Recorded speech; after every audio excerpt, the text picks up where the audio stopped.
Hello, on va faire un mini vlog île d'Ungor. Aujourd'hui, on est parti à l'île d'Ungor. À savoir, l'île d'Ungor, il faut traverser. Il faut traverser soit un bateau ou un pirogue. Il faut choisir. Nous, on a décidé de prendre la pirogue. Regardez-moi la couleur de l'eau. Regardez-moi cette couleur. Franchement, c'était trop beau. Trop beau. À savoir, l'île d'Ungor se trouve dans la presque du Cap-Vert, à 400 mètres à peine du village d'Ungor, dans la pointe des Almadies, tout près de Dakar. Ngor fut créé par une fraction de l'Ebo en provenance de l'intérieur des terres de la presqu'île du Cap-Vert.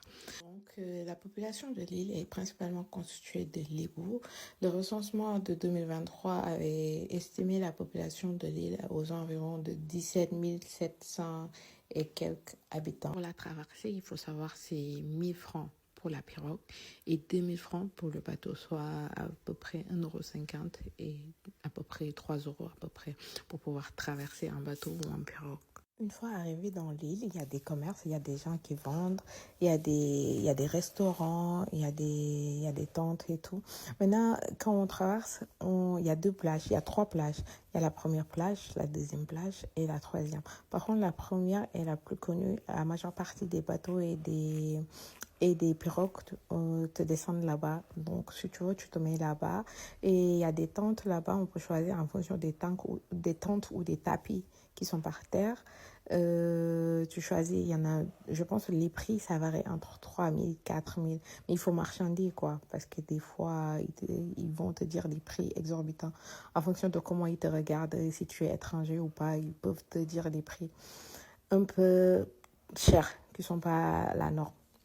Et après, dans l'île, la particularité de l'île est que l'île, ils n'ont pas d'électricité. Mais ils ont l'électricité solaire. Il y a la majeure partie des maisons qui ont de l'électricité. C'est par des groupes ou bien c'est solaire. Donc, voyez, regardez l'île comme c'est beau. La majeure partie des maisons sont en terre cuite et il y a beaucoup d'autorités, de personnages connus qui ont des maisons là-bas, même des Sénégalais et même des Français. Là, c'est les chartes de l'île, les règles de bienséance, de l'environnement et tout pour préserver l'environnement de l'île. Aussi, là, on voit, il y a de belles maisons par contre, il y a de belles maisons, comme je vous disais tantôt, il y a des Français qui ont des maisons, ils sont des Français connus comme France Gall et Peter Gabriel qui ont des maisons ici.